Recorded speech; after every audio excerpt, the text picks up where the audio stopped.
नमः सर्वेभ्यो सर्वाभ्यश्च। मैं विजय कुमार चतुर्वेदी एक बार पुनः संज्ञा प्रकरण की अध्ययन श्रृंखला में आप सभी के बीच में उपस्थित हूँ। पिछले वीडियो में हमने उच्चारण स्थानों के बारे में अध्ययन किया था कि संस्कृत व्याकरण में कितने उच्चारण स्थान माने गए हैं और किस वर्ण का उच्चारण स्थान क्या है, किस उच्चारण स्थान से किस वर्ण का उच्चारण होता है। आज के वीडियो में हम प्रयत्नों का अध्ययन करने वाले हैं कि संस्कृत व्याकरण में वर्ण उच्चारण के लिए जो प्रयत्न होता है वो प्रयत्न कितने प्रकार का होता है, किस वर्ण का कौन सा आभ्यंतर प्रयत्न है, कौन सा बाह्य प्रयत्न है। इन्हीं सब जो है विषयों पे आज हम चर्चा करेंगे। सबसे पहले हमें समझना होगा कि प्रयत्न क्या है और ये कितने प्रकार का है। तो प्रयत्न के लिए मैं आपको बताऊं कि किसी भी शब्द का उच्चारण करने के लिए जो मूल स्थान से लेकर के मुख तक जो वायु का व्यापार होता है वह प्रयत्न कहलाता है। किसी भी वर्ण का जब हम उच्चारण करते हैं, मस्तिष्क में हम उच्चारण करने के लिए किसी वर्ण की छवि लाते हैं और जब उसको उच्चारण करते हैं तो सर्वप्रथम वायु का व्यापार होता है। अंदर शरीर में एक ताकत लगती है, बल लगता है, उस बल को प्रयत्न कहा जाता है। और वह बल 4 जगह से होता हुआ शब्द को निश्चित करता है, शब्द का उच्चारण करता है। भर्तृहरि ने वाक्य पद्य में इसको स्पष्ट किया है कि परा वांगमूल चक्रस्था पश्यन्ति नाभि संस्थिता हृदिस्था मध्यमा गेया वैखरी कंठ देश का।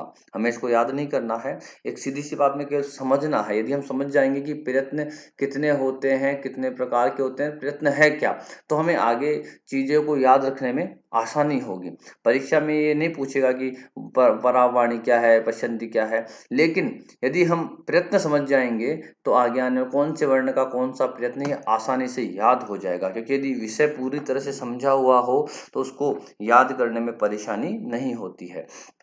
तो हम देखें किसी भी वर्ण का जो उच्चारण होता है, जैसे ही हम किसी वर्ण को उच्चारण करने के लिए मस्तिष्क में उसकी छवि लाती है तो हमारे शरीर में वायु का व्यापार होता है। सर्वप्रथम जो है मूल स्थान से वायु उत्पन्न होती है, वहां से हमारा जो है वो बल जो लगाते हैं, वायु व्यापार जो लगाते हैं शब्द वर्ण के उच्चारण में, वो प्रारंभ होता है। जब मूल स्थान से वायु व्यापार होता है तो इस जगह नाम होता है वाणी का परा। मूल स्थान से परा नाम की वाणी होती है।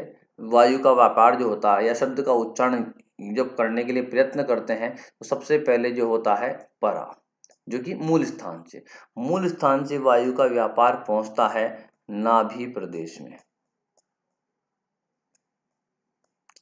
नाभि प्रदेश में पहुंचते हैं, वायु के व्यापार का नाम हो जाता है पश्यन्ति। पश्यन्ति नाभि से फिर वायु का व्यापार पहुंचता है हृदय तक और इसका नाम हो जाता है मध्यमा। हमें नाम याद रखने की आवश्यकता नहीं है ना, ये सब चीजें मैं एक बार आपको समझा रहा हूँ कि प्रयत्न होता क्या है, उसके बाद सारी चीजें समझ में आ जाएगी। और हृदय के बाद वायु का व्यापार जब मुख में पहुंचता है, जब मुख में उच्चारण स्थानों पर जिह्वा द्वारा जो लगता है वायु का व्यापार, बल लगता है, तब वो कहलाती है वैखरी। वैखरी पुनः समझिए, प्रयत्न किसे कहते हैं? बोले किसी भी वर्ण के उच्चारण में जो बल लगता है, वायु का व्यापार होता है, वह क्या कहलाता है? प्रयत्न। अब ये प्रयत्न किस प्रकार से होता है? किसी भी वर्ण का उच्चारण सर्वप्रथम कहाँ होता है? मूल स्थान से। नाभि प्रदेश के नीचे का स्थान मूल स्थान कहलाता है, वहां से वर्ण की उत्पत्ति होती है। ये भर्तृहरि ने वाक्य पद्य में समझाया है कि नाभि के नीचे के जो स्थान है वो मूल स्थान है। सर्वप्रथम वहां से वर्ण उच्चारण के लिए वायु का व्यापार होता है और उस समय जो हमारी वाणी है उसका नाम होता है परा। वह मूल स्थान से उठा हुआ वायु व्यापार हृदय वो नाभि प्रदेश तक पहुंचता है। नाभि प्रदेश तक जब वो पहुंचता है तो उस बल का नाम हो जाता है पश्चंती वाणी। कौन सा होता है? पश्चंती वाणी। वायु व्यापार जो बल, जिसको हम प्रयत्न कह रहे हैं, बल कह रहे हैं, वह मूल स्थान से प्रारंभ होता है वर्ण उच्चारण में, मूल स्थान से प्रारंभ होकर नाभि में पहुंचता है। नाभि में पहुंचते समय वाणी का नाम हो जाता है पश्चंती। नाभि से पुनः वो वायु व्यापार उठता है और पहुंचता है हृदय प्रदेश तक। और हृदय प्रदेश में जब वो आता है, उसका नाम होता है वाणी का मध्यमा। क्या कहलाता है? मध्यमा। और हृदय प्रदेश से फिर पुनः वो वायु का व्यापार आता है मुख के अंदर। मुख के अंदर जो हमारी मुख गुहा है, जो हमारा काकलक है, तो जो काकलक जो लटका हुआ है मुंह के अंदर एक तालू के पीछे, तो उसके बाद का जो स्थान है वो मुख गुहा कहलाता है। उसके आगे का स्थान, उस मुख गुहा में क्या कहलाती है वाणी? वैखरी। ज्यादा भ्रमित नहीं होना, हमें समझना है कि मूल स्थान से वायु का व्यापार, ताकत, शब्द उत्पन्न करने, उच्चारण करने की जो ताकत है, मूल स्थान से प्रारंभ होकर के मुख तक आती है, मुख से निकलती है। तो यहाँ तक जो मूल स्थान से लेके हृदय प्रदेश या काकलक तक का जो वायु व्यापार है, मूल स्थान से नाभि, नाभि से हृदय, हृदय से काकलक के अंदर मुख, काकलक तक जो मुख में लटका हुआ है एक चमड़ी जो लटकता होता है, काकलक जिसको बोलते हैं, उस तक का जो वायु व्यापार है यह कहलाता है आभ्यंतर प्रयत्न। कि शरीर के अंदर जो प्रयत्न किया गया वर्ण उच्चारण के लिए, वो क्या कहलाया? आभ्यंतर प्रयत्न। जो मुख है हमारा, मुख गुहा जिसमें उच्चारण स्थान है, उससे पहले तक जितना भी वायु का व्यापार हुआ है, जो ताकत लगी है वर्ण उच्चारण के अंदर, वो कहलाता है आभ्यंतर प्रयत्न। और मुख के अंदर उच्चारण स्थानों पे जिह्वा जो ताकत लगाती है, जो हवा हम निकालते हैं मुंह से, जो ताकत हम लगाते हैं, वो कहलाता है बाह्य प्रयत्न। आप सभी को स्पष्ट हो गया होगा कि प्रयत्न का मतलब क्या है? कि वर्ण उच्चारण में लगने वाला बल, वर्ण के उच्चारण में जो हम ताकत लगाते हैं, शब्द को बोलने में जो ताकत लगाते हैं, जो वायु का व्यापार हमारे शरीर के अंदर होता है, वह कहलाता है प्रयत्न। वह दो प्रकार का होता है, आभ्यंतर प्रयत्न और बाह्य प्रयत्न। आभ्यंतर प्रयत्न बोले मूल स्थान से लेकर के हृदय प्रदेश, या कहें कि काकलक से पूर्व तक, मुख गुहा से पूर्व तक जो वायु का व्यापार होता है, जो ताकत लगती है, वो क्या कहलाता है? आभ्यंतर प्रयत्न। और जो मुख गुहा, हमारे जो मुख की जो गुफा है, ये जिसमें दांत है, जीभ है, ओठ है, तालू है, इनमें जो ताकत लगती है, वो कहलाता है बाह्य प्रयत्न। क्या कहलाता है?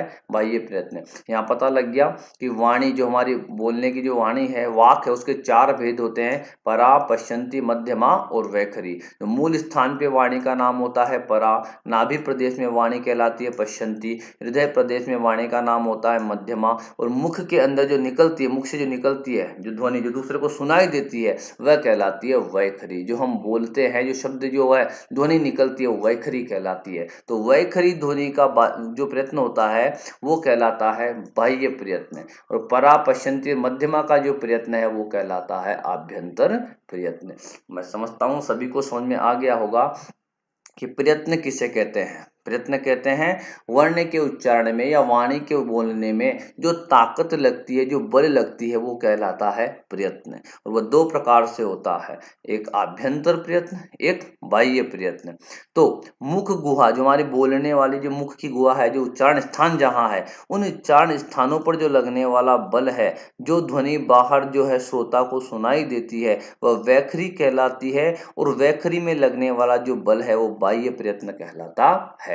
और परा, पश्चंती और मध्यमा, यानी मूल स्थान से लेकर के मुख गुहा से पहले तक जो वायु व्यापार हुआ है, वह क्या कहलाता है? आभ्यंतर प्रयत्न कहलाता है। जो भीतर हुआ है वह आभ्यंतर प्रयत्न, और जो बाहर सबको सुनाई दिया, अंत में जाकर के जो शब्द निकला, जो श्रोता को शब्द सुनाई दी, ध्वनि सुनाई दी, उस ध्वनि को निकालने के लिए जो मुख गुहा में व्यापार हुआ है, वह कहलाता है बाह्य प्रयत्न। ये होता है प्रयत्न। अब हम आगे बढ़ते हैं आभ्यंतर प्रयत्न की ओर। आभ्यंतर प्रयत्न, आभ्यंतर प्रयत्न 5 प्रकार का होता है, सामान्यतः सबको पता भी है। स्पृष्ट, ईषद, स्पृष्ट, ईषद, विवृत, विवृत और संवृत। सर्वप्रथम बात करते हैं कि अब कौन से आभ्यंतर प्रयत्न जो है किस वर्ण का है, किन वर्णों का कौन सा आभ्यंतर प्रयत्न है। परीक्षा में यही प्रश्न पूछे जाते हैं कि आभ्यंतर प्रयत्नों की संख्या कितनी है, किस वर्ण का कौन सा आभ्यंतर प्रयत्न है। सर्वप्रथम स्पृष्ट, स्पृष्टम प्रयत्नम स्पर्शानाम। स्पृष्ट जो आभ्यंतर प्रयत्न है, वह स्पर्श वर्णों का है। अब स्पर्श वर्ण कौन से हैं, इसी शंका के निवारणार्थ लिखा गया कादयो मावशानः स्पर्शः। बोले कैसे लेकर के मैं तक के जो वर्ण है वह सब स्पर्श वर्ण कहलाते हैं। ये सब हम वर्ण विचार जो हमारा एक हुआ था वीडियो, उसमें हम जो है चर्चा कर चुके हैं विस्तार से इस पे कि स्पर्श वर्ण कौन से हैं, कैसे लेकर मैं तक के कवर्ग, चवर्ग, टवर्ग, तवर्ग और पवर्ग, इन सब के जो वर्ण है 25 वर्ण हो गए, पांचों वर्णों के एक वर्ग में 5 वर्ण है, तो ये 25 वर्ण कौन से हैं, स्पर्श वर्ण कहलाते हैं। इनका अभ्यंतर प्रयत्न क्या है, स्पृष्ट है। आगे बढ़ते हैं, ईषद स्पृष्ट, ईषद स्पृष्टम अंतस्थानाम, ईषद स्पृष्ट जो है आभ्यंतर प्रयत्न वह अंतस्थ वर्णों का है। और अंतस्थ वर्ण कौन से हैं, यणो अंतस्था, यण वर्ण जो है वो अंतस्थ कहलाते हैं। और यण से तात्पर्य य व र और ल, ये अंतस्थ वर्ण है। इन वर्णों का क्या है आभ्यंतर प्रयत्न, ईषद स्पृष्ट। ईषद स्पृष्ट किनका है, अंतस्थों का आभ्यंतर प्रयत्न है। और अंतस्थ वर्ण कौन से हैं, यण, य व र और ल। पुनः आगे बढ़ते हैं, ईषद विवृतम उष्माणम, उष्मणाम, ईषद विवृतम उष्मणाम, ईषद विवृत जो है उष्म वर्णों का उच्चारण स्थान होता है। उष्म वर्ण कौन से हैं, इसके लिए कहा गया शल ऊष्माण है, कि शल वर्ण जो है वो क्या कहलाते हैं, उष्म वर्ण कहलाते हैं। श, श, स और है, ये चार जो है उष्म वर्ण है। ये शल प्रत्याहार में आने वाले वर्ण हैं, ये चारों क्या है, उष्म वर्ण है। और इनका अभ्यंतर प्रयत्न क्या है, ईषद विवृत, ईषद विवृत। परीक्षा में पूछ सकते हैं जैसे है का आभ्यंतर प्रयत्न क्या है, ईषद विवृत। श का आभ्यंतर प्रयत्न क्या है, ईषद विवृत। उष्म वर्ण किन्हें कहते हैं, शल वर्णों को उष्म वर्ण कहते हैं। शल में कौन कौन से वर्ण आते हैं, श श श है। ऐसे ही प्रश्न पूछे जाएंगे। विवृत की ओर जाते हैं, विवृतम स्वराणाम, विवृत जो आभ्यंतर प्रयत्न है वह स्वर वर्णों का होता है। और स्वर वर्ण कौन से हैं, अचः स्वरा, जो अ ई उ रिल री ए ओ ऐ वहाँ जो स्वर्ण वर्ण है संस्कृत के जो स्वर हैं वे क्या कहलाते हैं, अच कहलाते हैं। और अचों का जो है आभ्यंतर प्रयत्न क्या है, विवृत। कौन सा है, विवृत। 4 नंबर का जो ये आभ्यंतर प्रयत्न है ये स्वरों का है। स्वरों में हमारे अ ई उ रिल री ए ओ ऐ ओ सारे आ गए हैं। ये हम अचः स्वराज स्वर कौन कौन से वर्ण, सब वर्ण विचार में हम पढ़ चुके हैं, तो यहाँ पर ज्यादा समय नहीं लेते हुए आगे बढ़ते हैं कि स्वरों का आभ्यंतर प्रयत्न क्या है, विवृत। अब आते हैं संवृत। संवृत जो है ऋस्वस्य अवर्णस्य प्रयोगे संवृतम प्रक्रिया दशायाम तो विवृतम एव। ये कहते हैं कि ऋस्व जो ये है अवर्ण है, केवल इसका जब प्रयोग किया जाएगा, प्रयोग दशा जब होगी तो इसका संवृत जो होगा आभ्यंतर प्रयत्न होगा। लेकिन प्रक्रिया दशा के अंदर तो ए का आभ्यंतर प्रयत्न क्या होगा, विवृत ही होगा। अब संयोग दशा ये क्या, प्रयोग दशा क्या है, प्रक्रिया दशा क्या है, इसी पे हम समझते हैं। जैसे प्रक्रिया दशा, कोई शब्द जो है निष्पन्न हो रहा है, जैसे रामा शब्द बनाए हम, तो राम प्लस अस ये बना मान लो, तो ये एक शब्द निष्पन्न होने की दशा है, रूप सिद्धि की प्रक्रिया चल रही है। इसमें जो राम में अ है, इसका जो है वो आभ्यंतर प्रयत्न है, वो क्या माना जाएगा, प्रक्रिया दशा के अंदर विवृत। क्या माना जाएगा, प्रक्रिया दशा के अंदर विवृत। लेकिन जब हम शब्द बोल दे राम है, ये शब्द बन गया, अब शब्द निष्पन्न हो गया, ये हो गई प्रयोग दशा।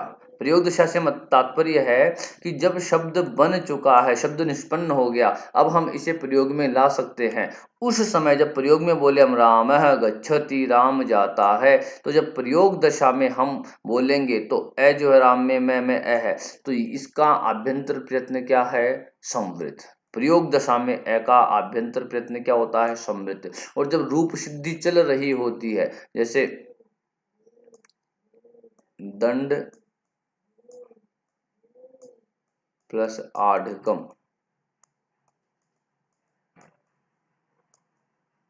आढ़कम, तो यहाँ से रूप सिद्धि चल रही होती है, अभी जब शब्द बना नहीं है, तो ड में जो अ है ये क्या है, प्रक्रिया दशा। इस अ का आभ्यंतर प्रयत्न क्या है, विवृत। जब शब्द की प्रक्रिया बनने की चल रही है उसे कहते हैं प्रक्रिया दशा। रूप सिद्ध नहीं हुआ है उससे पहले प्रक्रिया दशा होती है, और प्रक्रिया दशा में ए का आभ्यंतर प्रयत्न क्या होता है? विवृत। और जब शब्द बन जाता है, रूप सिद्ध हो जाता है, जैसे हो गया राम है, तो राम है के अंदर ये जो है इसका आभ्यंतर प्रयत्न क्या है? संवृत। अर्थात जब शब्द का प्रयोग करने के लिए शब्द बन चुका है, तैयार हो चुका है, उसको बोलेंगे प्रयोग दशा। तो प्रयोग दशा में जो अ वर्ण है उसका आभ्यंतर प्रयत्न क्या होता है? संवृत।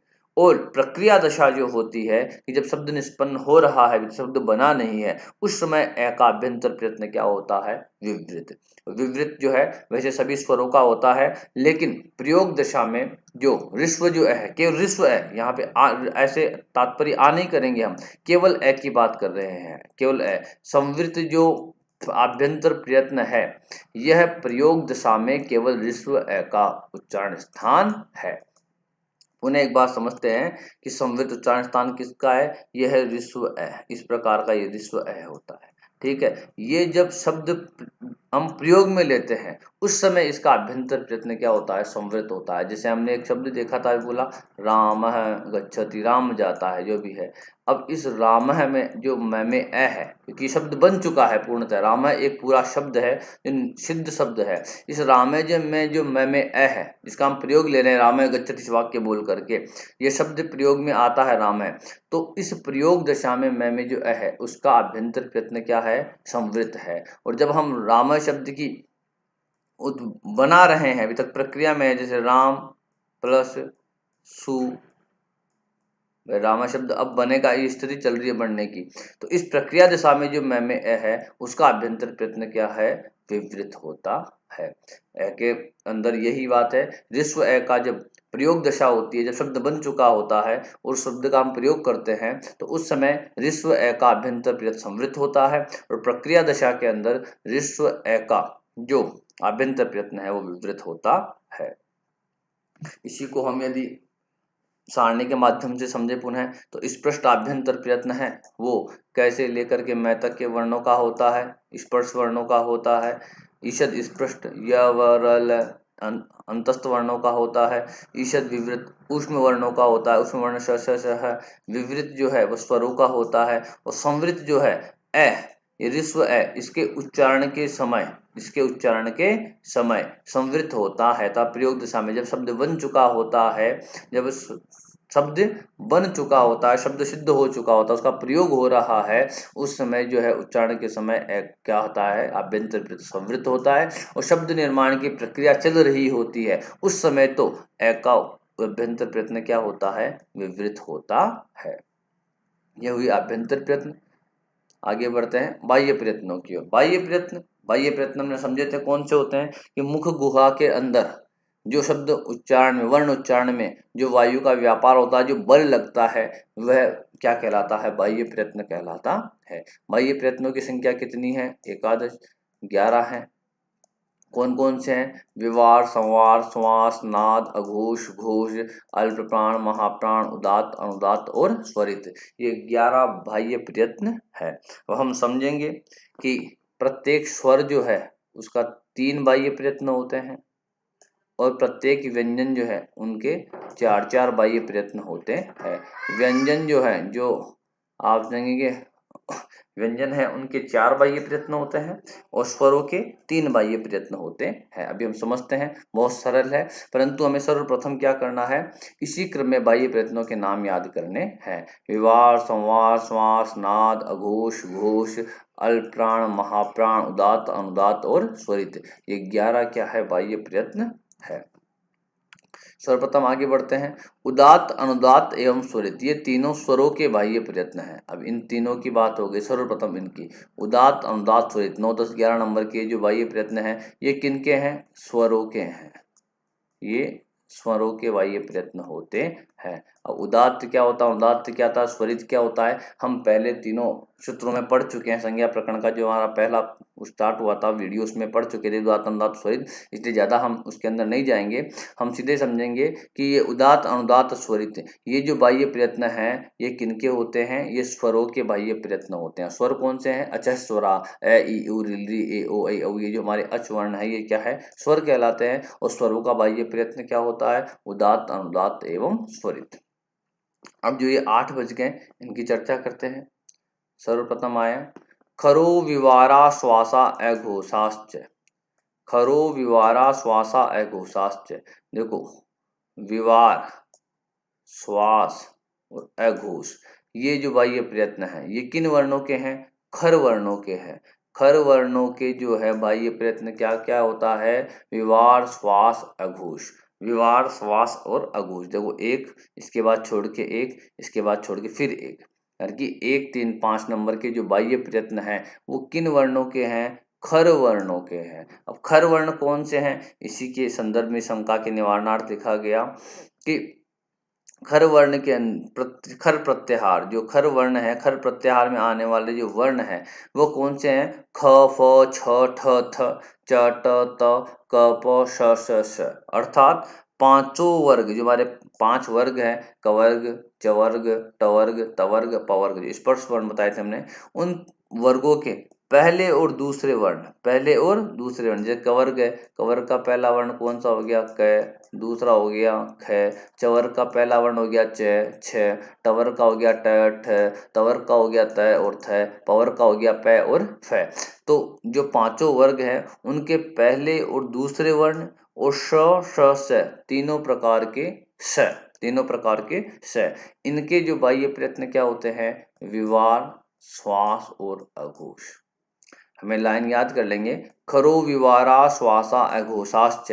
खर जो वर्ण है, खर वर्ण में कौन कौन से वर्ण आते हैं, ख, फ, छ, ट, त, च, ट, त, क, प, श, श, अर्थात पांचों वर्गों के पहले और दूसरे वर्ण और तीनों प्रकार के श, इनका जो बाह्य प्रयत्न कौन सा है, विवार, श्वास, अघोष। विवार, श्वास और अघोष, ये इनके बाह्य प्रयत्न है। आगे बढ़ते हैं। फिर कहा हर्षः संवारा नादा घोषाश्च।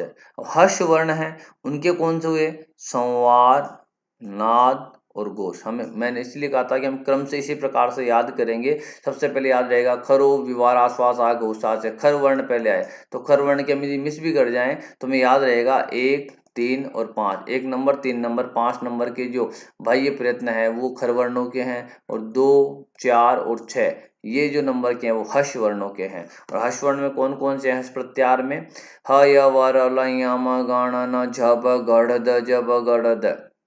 अर्थात कि पांचों वर्गों के तीसरे, चौथे, पांचवें वर्ण, जो पांचों वर्ग हैं उनके 3, 4, 5 नंबर के वर्ण और ह, य, वर, ल, ये जो वर्ण है इनके जो है बाह्य प्रयत्न संवार, नाद और घोष होता है।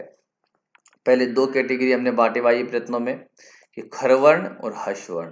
खर वर्ण से तात्पर्य हो गया कि किसी भी वर्ग का पहला, दूसरा वर्ण और तीनों प्रकार के श, इनका बाह्य प्रयत्न हो गया विवार, श्वास, अघोष। अब जब वर्गों के पहले दूसरे वर्ण हो गए तो तीसरे, चौथे, पांचवें वर्ण और ह, य, वर, ल, इन वर्णों का बाह्य प्रयत्न होगा संवार, नाद और घोष। 3-3 हो गए सबके, सब वर्णों के 3-3 यहाँ तक हो गए व्यंजनों के, कि खर जो वर्ण है अर्थात वर्गों के पहले, दूसरे वर्ण और तीनों प्रकार के श, इनका बाह्य प्रयत्न हो गया विवार, श्वास, अघोष। और जो वर्गों के बचे हुए वर्ण है, तीसरे, चौथे, पांचवें वर्ण, अर्थात जैसे ग, घ, घ, हाँ, छ, ज, झ, य, और जो ज, ज, य हो गया, और टवर्ग में हो गया ड, ढ, ण, तवर्ग में हो गया द, ध, न, पवर्ग में हो गया ब, भ, म। ये जो आगे इनमें सारे वर्ण आ भी गए, ये सारे आप देखेंगे तो। यदि हमें प्रत्याहार याद नहीं है तो ऐसे याद कर सकते हैं कि पांचों वर्गों के तीसरे, चौथे, पांचवें वर्ण और ह, य, वर, ल, ये हर्ष वर्ण होते हैं, इनका बाह्य प्रयत्न होता है संवार, नाद और घोष। आगे देखते हैं, वर्गाणाम प्रथम, तृतीय, पंचमा यणश्च अल्प प्राणा। वर्गों के पहले, तृतीय, पंचम, यहाँ तक देखिए समझिए। पहले मैंने कहा था प्रत्येक व्यंजन के 4-4 बाह्य प्रयत्न होते हैं। तो यहाँ तक सारे व्यंजनों के 3-3 बाह्य प्रयत्न हो गए हैं। यहाँ तक के बाह्य प्रयत्नों को हम पढ़ चुके हैं, ये 6 तक बाह्य प्रयत्नों को। इनमें से खर वर्णों का हुआ 1, 3 और 5 नंबर का बाह्य प्रयत्न। खर वर्णों में कौन से आए? वर्गों के पहले, दूसरे वर्ण और तीनों प्रकार के अपने श, ये हो गए खर वर्ण। इनके बाह्य प्रयत्न 3 तो कौन से हो गए? हो गए अपने विवार, श्वास, अघोष। फिर आए हर्ष वर्ण। हर्ष वर्णों का बाह्य प्रयत्न हुआ संवार, नाद और घोष। हर्ष वर्ण में कौन कौन से वर्ण आ गए? 1-2 यहाँ आ गए तो 3, 4, 5 ह, य, व, र और ल। ये जो वर्ण है इनका बाह्य प्रयत्न क्या हो गए? 3, संवार, नाद और घोष। यहाँ तक की बात स्पष्ट हो गई।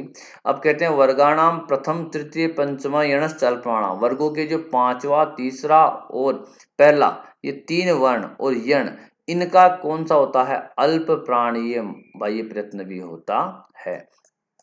अर्थात वर्गों का जो पहला, तीसरा और 5वें वर्ण है और य व र ल, इनका बाह्य प्रयत्न कौन सा होता? अल्प प्राण भी होता है।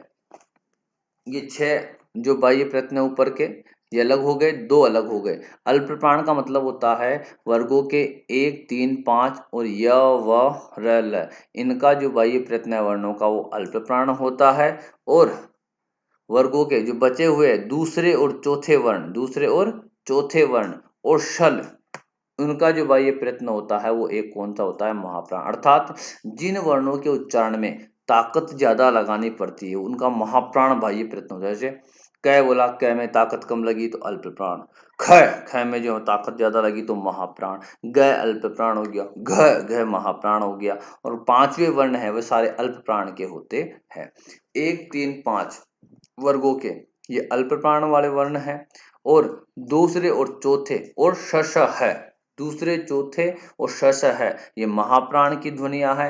1, 3, 5 पहले, तीसरे, 5वें वर्ण और य व र ल, ये अल्प प्राण इनका बाह्य प्रयत्न होता है।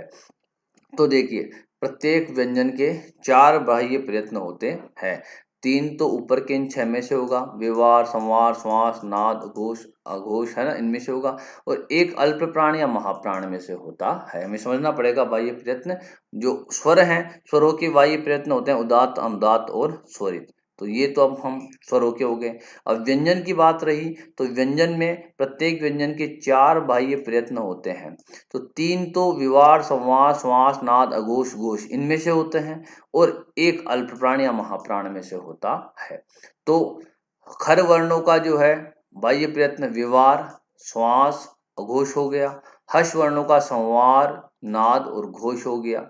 अब बचा अल्प प्राण किनका है? तो वर्गों के पहले, तीसरे, 5वें और य व र ल, इनका अल्प प्राण होता है। और वर्गों के दूसरे और चौथे वर्ण और श श है, इनका बाह्य प्रयत्न क्या होता है?